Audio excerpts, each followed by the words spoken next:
Vamos lá, meus irmãos, vamos lá, continuando aqui, nosso 7º dia de aula de Teologia Sistemática 4, matéria de Antropologia e Pneumatologia. Hoje é o 2º dia de Pneumatologia, e agora estamos no 2º bloco, e as nossas aulas estão sendo gravadas, tá bom? Vamos continuar aqui a leitura do livro do Gruden, e enquanto eu preparava o meu chá, para a gente retornar aqui, eu me lembrei de uma frase de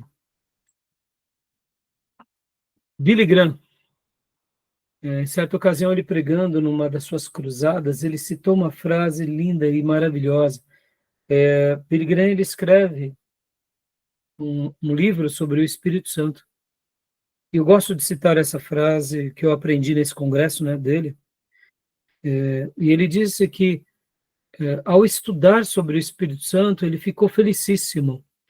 E uma das coisas que ele aprendeu foi que tudo que é feito, e a frase é essa, né? Tudo que é feito pelo poder do Espírito Santo perdura. Perdura.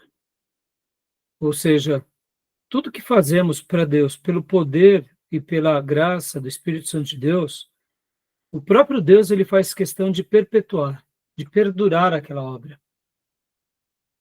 E essa frase ela teve um impacto muito grande na minha vida, porque irmãos, Billy Graham aprendeu isso, e é verdade essa frase dele. Tudo que foi feito na história da revelação só foi feito por causa do Espírito Santo. E podem ver que o inferno, o mundo, sociedades, ideologias, sistemas políticos tentaram destruir a Bíblia. Conseguiram? Não. Tentaram destruir a igreja. Conseguiram? Não. Por quê? Porque Deus perdura. E na história da igreja? Todos os legados e frutos que foram deixados na história da igreja, tudo aquilo que cada servo de Deus fez, desde o martírio até mesmo uma obra, se realmente foi do Espírito Santo de Deus, perdura. Tem o DNA sagrado. Quando nós lembramos, por exemplo, de Spurgeon, Spurgeon se tornou príncipe dos pregadores porque ele era um homem de muita piedade, e ele era um homem de muita oração e um homem muito dependente do Espírito Santo. E podem ver que até hoje as obras de Spurgeon são lidas, as suas mensagens, e é lindo ver isso, irmãos, tanto no aspecto individual quanto coletivo. E guardem isso no coração de vocês, né? Porque eu acredito nisso, irmãos. Isso está muito mais além do que tamanho, do que marketing humano.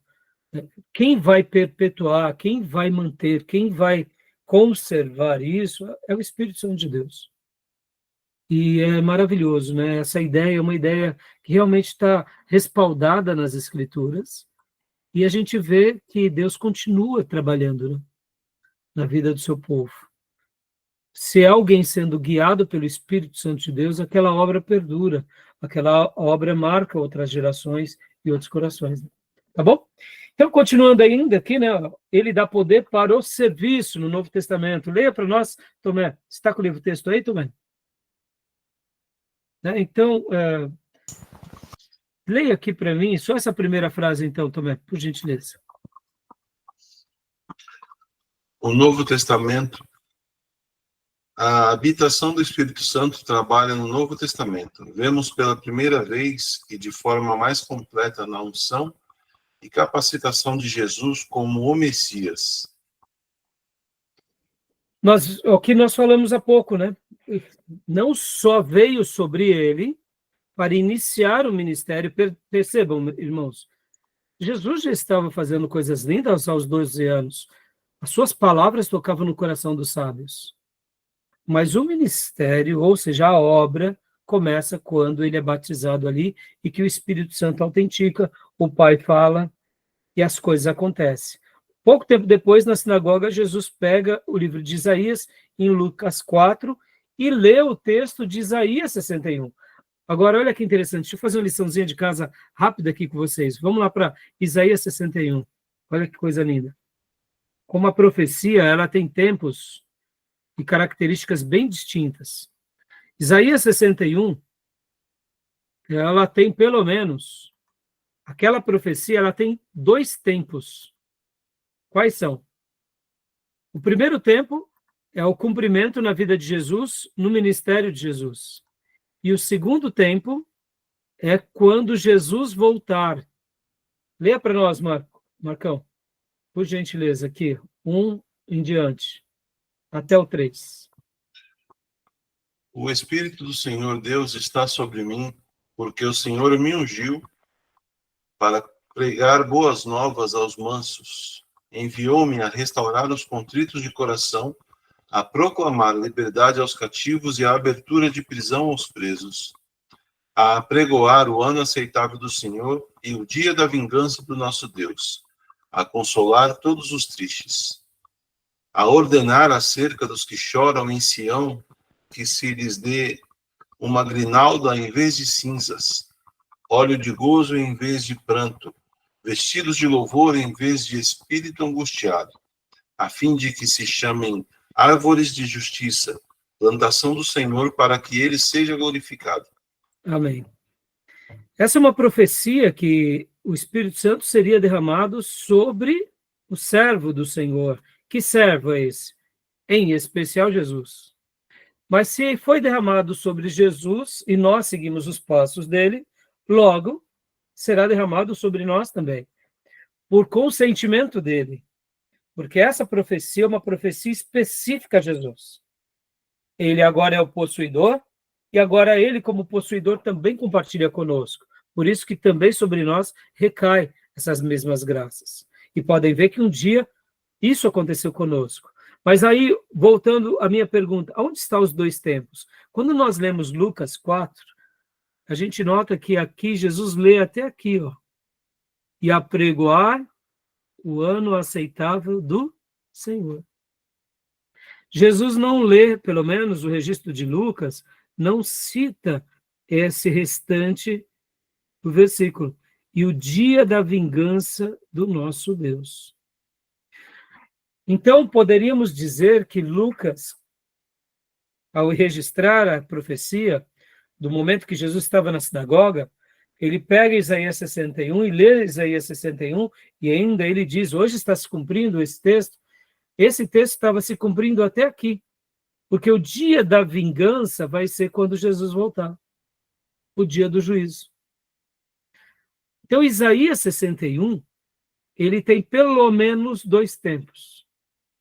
É claro que aqui o versículo 3, de uma certa medida, se cumpre em nós, a ordenar acerca dos que choram em Sião, que lhes dê grinalda em vez de cinzas, óleo de gozo em vez de pranto, vestido de louvor em vez de espírito angustiado. Percebam que isso daqui acontece conosco o tempo todo, não é?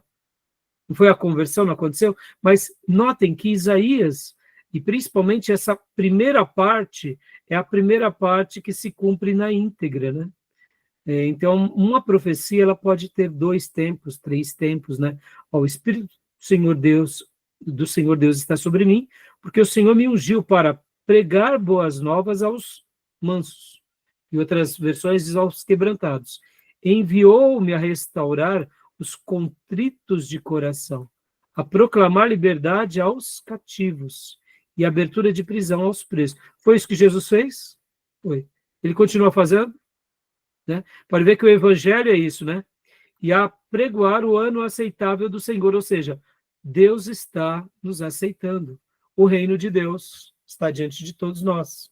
As portas dos céus estão abertas. Basta a gente passar pela porta estreita e pelo caminho apertado. Né? Então, podem ver que no Novo Testamento, aqui já começa, né? E eu quis só fazer essa menção de Isaías e dos tempos, para mostrar que se aqui em Isaías há vários tempos, as demais profecias também podem se apresentar assim. Por isso que Apocalipse se torna bem mais difícil de a gente ler. Será que algumas profecias estão em tempos distintos? É um mistério, né? Interessante, né? E por que nós afirmamos do tempo? Porque Jesus ele só lê até aqui. E podem ver que o dia da vingança do nosso Deus não aconteceu. Podem ver que nas palavras de Jesus ele veio para salvar, ele não veio para julgar. Não é assim? mas um dia ele julgará. Então, quando ele vai julgar? Possivelmente quando ele voltar. Podem ver que o texto de Tessalonicenses fala que na segunda vinda ele já vai vir para julgar todos os povos. Ali é a vingança. E ali o texto de Tessalonicenses mostra que ele vem julgar aqueles que desprezam o quê? O evangelho. Interessante, né, irmãos? Olha como a nossa responsabilidade é grande. O que temos que proclamar como ministros? O evangelho. O que as pessoas têm que crer como filhos de Deus? O evangelho. Qualquer coisa fora disso é fogo estranho, não é? Interessante. Então, vamos voltar lá para o livro texto. Alguma pergunta até aí? Tudo bem? Vamos lá para o livro texto, né? Então, ele dá poder para o serviço no Novo Testamento. E aqui, só para a gente dar uma pincelada melhor, né? Nas últimas palavras aqui, a gente vê que Jesus, aqui, leia para nós também essa última frase aqui, por gentileza, ó. Seria essa parte aqui, ó. Essa parte. Pode ser daqui em diante. Ó. No contexto de falar essa parte. No contexto de falar sobre o seu próprio ministério e as bênçãos do Pai no mesmo ministério, Jesus diz: Deus dá o Espírito sem restrição. O Pai ama o Filho e pôs tudo em suas mãos. João 3, 34 e 35. Jesus tinha a unção do Espírito Santo sem medida, e esta unção permaneceu nele. João 1, 32. Atos 10, 38. Essa expressão, dá o Espírito Santo sem restrição, eu queria... O que você entende sobre isso? Queria gastar um minuto aqui com vocês. O que seria o Espírito Santo sem restrição ou sem medida? É difícil compreender, mas eu acho que quando a gente se converte, a gente já, de certa forma, já recebe o Espírito Santo, né? Mas não é em toda a plenitude. A gente não é cheio do Espírito, vamos dizer assim, na mesma medida que os apóstolos tinham o poder do Espírito para fazer as coisas que eles faziam. Nós, de uma forma assim, né, Tomé, podemos dizer que de bate-pronto a gente não se sente merecedor, né?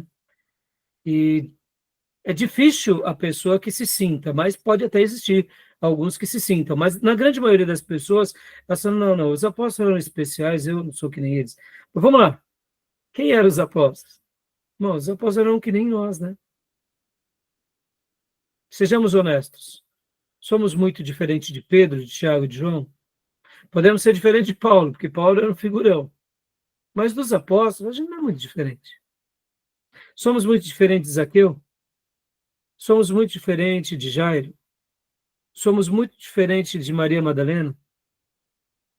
Não somos. Aí eu digo, eles receberam o Espírito Santo sem medida ou sem restrição? O Pai prometeu o Espírito Santo sem medida? Será que a medida está no Pai ou está na gente? Percebam, né? Geralmente a nossa incredulidade, a nossa mente não nos favorece ter essa fé. E é por isso que fiz questão de fazer esse debate aqui com vocês. O texto bíblico deixa essa recomendação. Deus não dá o seu Espírito por medida. Quando ele concede, é abundante. E por que eu estou falando isso, irmãos? Eu sei que não olhem para vocês, não olhem para mim. Olhem para Deus que dá. Entendeu? E é por isso que nós nos apequenamos. Não tem como ter soberba. Entendeu? Eu posso ter uma expectativa muito alta dessa graça, e se caso ela vier como eu espero, não é minha virtude, é a virtude dele sobre nós, tá bom? Porque realmente é da vontade de Deus. E aqui fica uma outra linguagem, né? Lembram que o Senhor ele tinha dito que nós faríamos milagres maiores do que ele?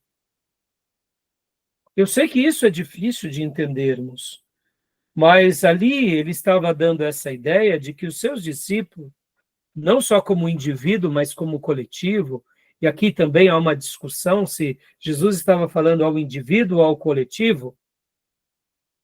Quando a gente olha para o aspecto do indivíduo, é muito difícil. Mas quando a gente olha para o aspecto coletivo, fica mais fácil. Mas percebam que Paulo, ele foi agraciado. E foi um desses vasos que fez obras, eu diria até algumas delas mais notáveis, claro que pelo poder do Espírito Santo e pelo consentimento do mestre. O mestre nunca saiu da Palestina. Paulo viajou o mundo pregando o evangelho.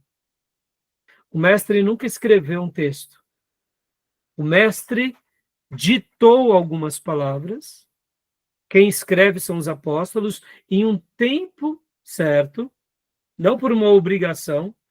O único texto que o mestre deixa registrado são os ditados das 7 cartas do Apocalipse. João, escreve, não é? O único texto que poderíamos dizer do mestre foi o ditado que ele faz a João, e João registra as 7 cartas do Apocalipse. E quando a gente pega Paulo, por exemplo, Paulo escreve metade do Novo Testamento. Percebam, por que eu estou falando isso, irmãos? O que o Espírito Santo separou para nós? Não sei. Pode ser algo sem medida. A nível individual ou a nível coletivo. De forma coletiva é mais fácil de enxergarmos. E aqui eu queria deixar esse adendo, dizendo, não limitem, meus irmãos, porque, percebam, na história do cristianismo, irmãos nossos fizeram obras maravilhosas. Vamos usar de novo Billy Graham. Se nós disséssemos que um dia um homem viajaria por 50 anos pregando em todos os continentes, e entrando em mundos árabes, em mundos comunistas, falando a príncipes, falando a embaixadas, falando em ginásios, em campos de futebol, atingindo milhões de pessoas, a gente fala, não, isso daí é utópico. Foi algo grande? Percebam o que o Espírito Santo vai fazer conosco. Então, esse texto, ele recebe também, né, essa compreensão. Por quê? Porque nós estamos ainda nós estamos, ele dá poder para o serviço, no Antigo Testamento e no Novo. Tá bom, meus irmãos? Não limitem o poder do Espírito Santo sobre as nossas vidas. Ou em vocês, ou nos outros. Porque nós somos muito céticos quando Deus quer levantar alguém. E se amanhã Deus levantar 10 Billy Grahams no nosso planeta? Pô, meus irmãos, maravilhoso. Deus pode tudo. Perceba, a gente, muitas vezes, coloca tudo dentro da nossa caixinha, né? Da nossa denominação, dos nossos credos. E é isso que é a fé, né? É dizer, Senhor, estamos aqui ao teu dispor, para fazer o que o Senhor quiser, como o Senhor quiser. Eu sei que nós não temos, assim, muitas vezes, esse controle. A gente tenta tomar cuidado, até porque sofremos, né, desse mal da tecnologia, da visibilidade, de vaidades midiáticos, de um evangelho envesado, de um evangelho água com açúcar, mas eu quero acreditar que Deus ele pode, né, fazer infinitamente mais do que pensamos, sentimos, pedimos, né? Como o próprio apóstolo Paulo escreve, nenhum olho viu, nenhum ouvido ouviu o que Deus tem preparado para aqueles que o amam. Amém, meus irmãos? Eu sei que isso é uma promessa lá na frente, mas eu quero acreditar que o Espírito Santo ele foi derramado, como diz o texto, sem medidas, tá bom? E podem ver que o texto, logo na sequência, né, depois desse, ele já começa a citar aqui Atos, né? Atos 1:8, né? Receberão o quê? O poder ao descer sobre vós. Lembrem, meus irmãos, Deus pode fazer coisas muito maiores do que a gente pensa, e quem sabe eu estou falando àqueles que vão ser instrumentos de Deus na terra. Então, recebam o que é dele, se entreguem a ele e sigam a voz dele. Não duvidem. Agora, é claro, sejam humildes, porque Deus separa uns para uma obra e outros para outra. E também não tenham, né, dentro de si aquele senso de inferioridade, porque é fulano, sou eu. Lembre-se que Aqui nós não estamos num terreno humano, nós estamos falando num terreno divino. Deus, ele elege quem ele quer para fazer o que ele deseja, no tempo dele, da forma dele. E quem não foi eleito para aquilo, não significa que Deus não tenha um propósito. Percebam que o mercado de trabalho tem o culto às personalidades, o culto aos ídolos. O reino dos céus, não. A gente não pode usar esse artifício humano, né, do culto à personalidade, da visibilidade midiática, mostrando que quem está na mídia é importante, quem não está não é. Porque o reino de Deus é muito maior do que isso. Por isso que a gente tem que se alegrar e saber qual é o lugar que Deus quer que a gente ocupe, tá bom? Beleza? Querem fazer algum comentário? Alguma pergunta? Não? Então, vamos prosseguir aqui. Beatriz, leia para nós, na página 534, no primeiro, segundo, terceiro parágrafo, na vida de oração.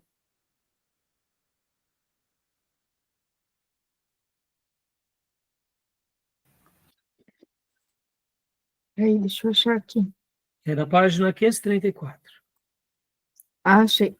Na vida de oração dos indivíduos crentes, verificamos que o Espírito Santo concede poder para a oração e a torna eficaz. Não sabemos orar como convém, mas o mesmo Espírito intercede por nós em gemidos inexprimíveis. Romanos 8, 26. E Paulo diz que temos acesso ao Pai em um Espírito, em Efésios 2, 18. Um tipo específico de oração, a qual o Novo Testamento diz que o Espírito Santo dá poder, é o dom de orar em línguas. Em 1 Coríntios 12, 10 a 11, 1 Coríntios 14, 2 e 14, 17. E uma das coisas que o Novo Testamento vai nos ensinar, principalmente no livro de Coríntios, irmãos, que o dom de língua, ele tem a capacidade de edificar o crente, tá? E a utilidade dele na igreja era quando tivesse intérprete, tá bom? Então, assim, eu sei que muitas igrejas, né, elas têm, assim, vamos dizer assim, uma prática de ficar falando em línguas e etc e tal, e até mesmo o irmão não faz isso. Alguns podem até fazer por vaidade, porque eu já vi isso, pessoas que querem demonstrar que são mais espirituosas do que outros, mas essas pessoas, elas estão fora de sintonia. Porque no momento em que eu já estou querendo me mostrar que eu sou melhor do que alguém, é porque eu já sou inferior a ele. E os dons, eles devem ser exercidos na igreja com muita reverência. E por isso que Paulo também, ao falar do dom de língua, ele fala do dom de interpretação. E tem pessoas que recebem o dom de línguas e o dom de interpretação. Outros recebem apenas o dom de língua e outros recebem o dom de interpretação. Nos dias do Novo Testamento, o dom de língua era, de fato, para que o evangelho fosse proclamado.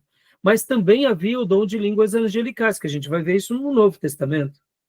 É chamado de línguas estranhas, ou línguas angelicais, ou línguas, né, até no grego vem a expressão glossa, né, dali onde deriva-se até o glossário, né, que tem a ver com as línguas.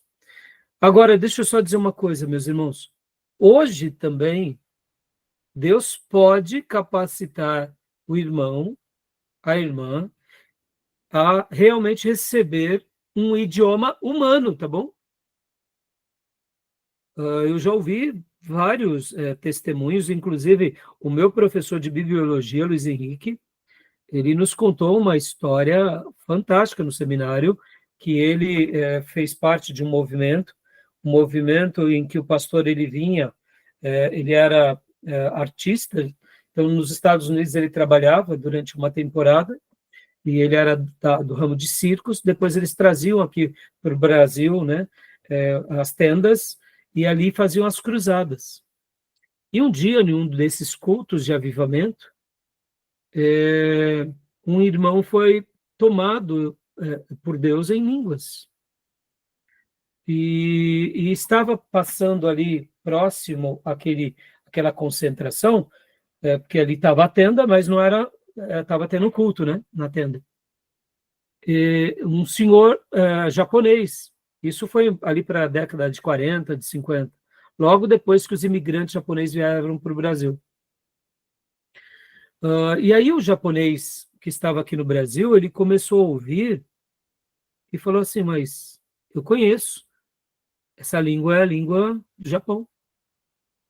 E aí ele parou na porta e chamou ali o obreiro e falou assim, quem é que está falando essa língua? E aí o obreiro falou, não, é o irmão. Mas ele é um japonês? Não, não é japonês. Me mostra ele. E aquele senhor que não era cristão, então entrou. Quando ele entrou dentro daquele culto que estava sendo na tenda, era um irmão negro, bem simples. Um negro, ou seja, né, descendência africana, matriz africana, e ele não conhecia japonês. E detalhe, esse senhor que estava aqui no Brasil, eu não sei se vocês sabem, lá no Japão tem o japonês corrente e tem o japonês imperial, né? Que é um dialeto só falado na corte mesmo. E esse irmão negro estava falando ainda do dialeto japonês imperial. Bom, não preciso contar o desfecho, né, de tudo. As palavras eram para aquele rapaz, ou seja, Deus tomou realmente em línguas o irmão. Ele falou o japonês, mas ele não sabia o que estava falando. Não tinha intérprete ali, porque o alvo era converter aquele que passava na rua. Resumindo, né, meus irmãos, não preciso nem falar. Aquele rapaz se converte, aí esse testemunho foi proclamado. Ou seja, percebam, irmãos, o Espírito Santo, ele nos capacita, ele dá dons, ele realmente faz essa obra entre nós. E ele é esse que concede essa graça desse poder sobrenatural sobre a nossa vida. E o texto que você acabou de ler, né, Beatriz? Na vida de oração dos indivíduos crentes, verificamos que o Espírito Santo concede poder para orar e a torna eficaz. E aí vem um texto bíblico. Não sabemos orar como convém, mas o mesmo Espírito intercede por nós em gemidos inexprimíveis. É óbvio que aqui está além de falar em línguas, e o que eu quis dizer há pouco é, assim como o Espírito Santo nos leva, né, a essas experiências, nos leva a outras. E esse texto de Romanos dá aquela ideia de que até mesmo quando nós não sabemos orar. Quer ver um exemplo, meus irmãos? Eu me recordo disso. Se você já chorou na presença de Deus, você sabe o que eu estou dizendo. É maravilhoso chorar na presença de Deus, não é? Não temos palavras para explicar. Eu me lembro de um livro, que foi o meu primeiro livro que eu li, né, como cristão, era novo convertido, trabalhava lá na Bolsa de Valores, fui evangelizado pelo irmão Aguinaldo Zambrana Kuntz, da Vaz Guimarães, um crente piedoso, ele que pregou para mim, ele que foi meu pai na fé. Ele ficava numa cabine à frente da minha, né, na Bovespa ainda, eu era auxiliar de pregão da Pluribank. Do meu lado ficava a cabine do Banco Boa Vista. E lá tinha um irmão chamado Lalá, que eu não sabia que ele era crente. Esse Lalá é o bispo Lalá da Renascer, né, que se tornou o bispo Lalá, o segundo lá da Renascer. Mas naqueles dias o Lalá ele era de uma igreja batista ali no Cambuci. E quando ele soube que eu me converti, ele me emprestou um livro. Foi o meu primeiro livro cristão que eu li.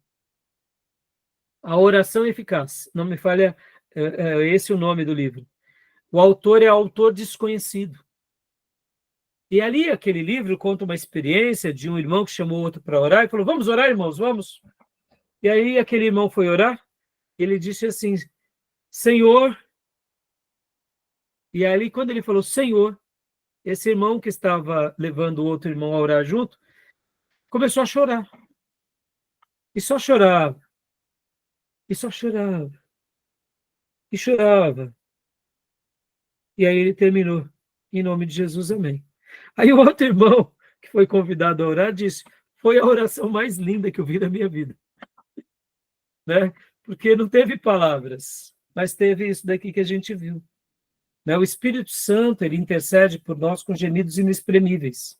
Ou seja, ele está além da nossa compreensão cognitiva. Ele está além da nossa sensibilidade. Em outras palavras, o Espírito Santo está ao nosso lado e dentro de nós, intercedendo por nós. E aqui eu posso dizer que ele demonstra isso conosco nesses momentos. Em momentos de angústia, que a gente muitas vezes não tem o que dizer ou como dizer, mas ele se manifesta. É como se ele se materializasse por meio daquela angústia conosco. É a nossa angústia, mas não é a nossa angústia apenas. Ele está intercedendo conosco e por nós. E aqui, né, os irmãos que têm dons de línguas, é nessa hora que eles também oram em línguas, ou seja, eles não sabem o que estão dizendo, mas eles notam que o próprio Deus está de uma forma maravilhosa, orando, intercedendo por ele, enquanto ele também intercede. E é por isso que eu disse, né, que o fato de chorarmos diante de Deus muitas vezes, ou até, quem sabe, irmos diante de Deus naquelas horas em que não temos força, porque eu gosto de ensinar para aqueles irmãos que falam, pastor, eu estou com vergonha, quando eu estou fazendo os meus momentos de aconselhamento pastoral, a pessoa fala, pastor, eu tenho até vergonha de orar. Eu falo, não, filho, esse é o momento de, com cabisbaixo, chegar diante de Deus e falar, Senhor, aqui, ó, aqui estou, moído porque pequei, e tem hora que a gente só chora, não é assim? É a história da nossa vida. Então, e podem ver que tudo isso está ligado a nós, aonde? Nesses instantes de busca profunda a Deus em oração. Né? Então, mesmo quando você não tiver força para orar, ore e lembre-se que o Espírito Santo, ele intercederá por você. E olha que coisa linda, irmãos, para eu seguir, né? Esse ponto e para o meu próximo. Assim como o Espírito Santo, ele intercede por nós e dentro de nós, Jesus está agora à direita do Pai, também intercedendo por nós. Em outras palavras, temos a Trindade intercedendo por nós. O Pai recebendo as orações de Jesus agora e o Espírito Santo ao nosso lado. É por isso que vencemos. E é por isso que, como pessoas, servos de Deus e templos do Espírito Santo, venceremos. E como igreja triunfaremos, porque temos o auxílio e a própria intercessão do Espírito Santo de Deus e de Jesus. Mesmo quando alguém não intercede por mim, eu tenho o Deus Filho e o Deus Espírito Santo intercedendo por mim. Agora, é claro que Deus também colocou a gente, seus servos, para participar desse momento de graça ao lado dele. Tá bom, meus irmãos? Continuando aqui, meus irmãos, continuando aqui, eu quero deixar aqui também essa outra frase aqui, que é aqui o dom de discernimento de espírito, 1 Coríntios 12, 20, isso aqui, ó. O dom de discernimento de espíritos, né? Essa ideia aqui, ó. Quando aconteceu aquele episódio lá em Atos, assim como também lá com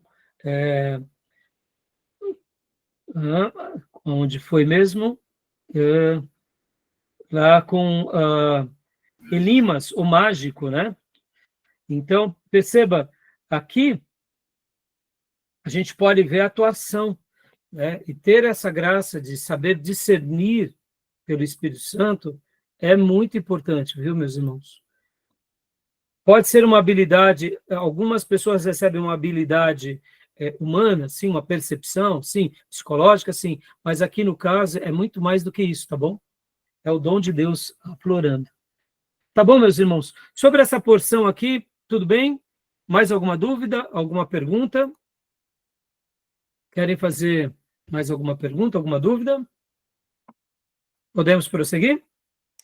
Pastor, eu só queria que você repetisse a frase do começo lá que você falou, quando você se acha maior que o outro, você já é... A frase que eu disse é mais ou menos essa, Diego. Quando você já se sente que é maior do que o outro, você já está regredindo. Isso, só para me anotar aqui. né? Foi algo mais ou menos assim, porque, na realidade, né, Diego, se Deus me usar como um grande pastor nessa nação, foi o Espírito Santo que me separou. E por que eu vou me sentir grande, melhor do que os outros pastores, só porque eles pastoreiam, por exemplo, numa pequenina igreja? Notem, a gente não tem essa relação. Fulano é melhor porque ele lidera mais vidas, cuida de mais vidas. E esse é um critério humano, né? Para Deus é totalmente diferente, né? Percebam que Deus, ele não usa os capacitados, né? Mas ele capacita os seus escolhidos. E podem ver que, geralmente, ele só separa quem não é preparado. Não é verdade? Você não vai ver na Bíblia alguém que se sinta preparado. Aliás, a maioria é despreparado. Ele pode até ter a intenção, mas a maioria fala, não, senhor, o senhor tem certeza? Sou eu mesmo? Né? Não foi assim com Moisés, não foi assim com Pedro, não foi assim com tantas pessoas. Um Isaías aqui, é um Paulo acolá, que diz, eis-me aqui. Mas percebam que mesmo assim eles passam por uma experiência. Né? Então, a glória é para Deus, né? Bom, irmãos, agora, segundo ponto, né? Então, respondeu, Diego? O Espírito Santo dá poder, tá bom, meus irmãos? Respondeu, pastor. Ele dá vida em nós, ele gera vida em nós, e se há algum sinal de vida e vida espiritual é por causa dele, e ele dá poder para o serviço. Lembrem disso, meus irmãos. Nós não somos capacitados para nos se tornar divino, né? Nós somos capacitados para servir. Quem não nasce para servir não serve para o ministério. Se Deus nos capacitou é para que sirvamos. E por isso não podemos esconder o nosso dom. Eu sei que é muito difícil, eu sei que tem hora que o fardo se torna pesado, é a hora de a gente dar um passinho para trás, a gente ajustar a nossa vida, se reconsagrar, tem hora que a luta é muito grande, tem hora que o profeta vai para a caverna, vai mesmo. Mas é nessa hora que o Pai cuida da gente, tá bom? Mas a gente não está aqui recebendo poder para se autodivinizar, sabe?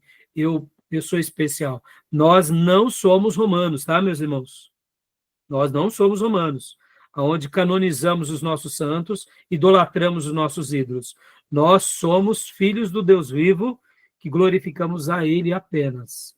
E não divinizamos ninguém, não colocamos ninguém num pedestal. Ao falar de Billy Graham, eu estava aqui mencionando como foi usado o nosso irmão. E dizem que Billy Graham, um dado aqui, para eu passar para o Júnior, dizem que Billy Graham colocava nos seus sermãos uma cruz, logo na página inicial, porque no momento que ele estava pregando, né, e irmãos, pensem, irmãos, Billy Graham pregava para milhões de pessoas, né? Ali, né, várias, 50 mil, 60 mil pessoas, né, em vários dias, pelo amor de Deus, em dias em que o início da televisão, depois essas mensagens televisionadas ao alcance, ele colocava a cruz, e aí perguntaram para eles, e o meu professor no seminário que disse isso, né, que ele dizia, não, eu quero lembrar que tudo que eu faço é para a glória de Deus, e o meu Jesus morreu na cruz, e eu tenho que morrer na cruz todos os dias. Então, você vê, é o exercício da piedade, da humildade, né? Tá bom? Fala, Júnior, diga, Júnior. Falando sobre dom de serviço, me lembrou um certo momento que um pastor na igreja falou o seguinte: olha, acho que era um momento de assembleia, de cargo, pessoas de diretoria. Alguém quer servir? A igreja de Deus tem muito trabalho. Você quer servir os seus dons? Pode ser pedreiro, pode ser engenheiro, pode ser advogado, tem uma infinidade de encanador na igreja para você trabalhar. Como você vê essa fala relacionada a dons de serviço? Então, eu vejo assim, Júnior, o que o pastor quis dizer tem espaço para todo mundo, né? E se o irmão quer colaborar, ele coloque o dom dele, ou quem sabe o talento dele, porque aqui, no caso, a gente vai chegar lá quando nós vamos falar sobre os dons do Espírito Santo, e quando nós vamos falar sobre dons e talentos, né? Então, tem vezes que um dom de Deus, ele está coadunado com um talento, né? Quer ver um exemplo, Júnior? Neemias, né? Neemias, ele era um líder. Ele era um líder espiritual, que eu acredito no dom da liderança, só que de antemão já passando para vocês, mas ao mesmo tempo ele também se torna um gestor público, né? Ele foi o governador. E aí a função dele para Israel naqueles dias, em especial Jerusalém, foi importantíssimo. Porque uma coisa é um Josué que conquista a terra, né? Ele vem com o exército valente e vence todas as batalhas e todos os adversários. E outra coisa é você destapar poço que foi tapado pelo inimigo. O que é mais fácil? Você cavar um novo poço do zero ou você desterrar um poço? É muito mais difícil desterrar um poço. Podem ver que naqueles episódios lá de Isaac, né, e até um certo povo, eles enterram os poços, né, que são os poços ali de Abraão, os poços, e ali eles vêm e desenterram os poços. Desenterrar um poço é muito mais difícil que cavar um novo poço. Pode ver que a função de Neemias era uma função que de reconstruir as muralhas. Um dia Davi conquista a Jerusalém, né, a terra dos jebuseus, já tinha muralhas. Ele amplia as muralhas, estabelece as muralhas e por gerações as muralhas estão de pé. E ali logo depois vem com Salomão e agora naquele lugar murado e protegido constrói o templo. O povo de Deus erra, peca, Deus destrói o templo, os palácios e os muros, e agora eles vão para o cativeiro e depois eles regressam, 70 anos depois. Deus usa os seus servos para reerguer o templo, mas não tinha muralhas. E Deus agora levanta Neemias para proteger o templo. E podem ver que a obra que ele faz é tida no livro dele e na história como que um milagre. E ele era um gestor público. Então, perceba, tem vezes que um irmão, o dom dele coaduna com o talento, e tem vezes que é fácil da gente distinguir e tem hora que não. Então, assim, o que eu noto na fala desse pastor Júnior? Irmãos, tem espaço para todo mundo, sirvam. Né? Não precisa, porque eu até não sei qual foi a intenção que ele disse, né, Júnior? Mas, com todo respeito, muitas vezes, dentro da igreja, infelizmente, tem muita disputa. O irmão quer a liderança da igreja, ele quer a diretoria da igreja, ele quer mandar na igreja que nem ele manda lá no mercado de trabalho. E aí cria-se, eu diria, uma celeuma dentro da igreja. Sim, mas... Então, eu não sei se foi isso. Então, sim, eu entendo, mas até o exemplo de Neemias, que era copeiro do rei, e como outros, como Bezalel, que era um arquiteto, que a gente vê na questão no dote natural. Sim. Aquela questão do serviço espiritual, está dentro do ambiente espiritual, que é os dons. Que a gente falando de habilidade, um para ser engenheiro, outro para ser arquiteto, outro para ser... É uns dons natural. Então, essa é a questão, né? Até onde é o dom natural, até onde é aquele que é explicitamente espiritual.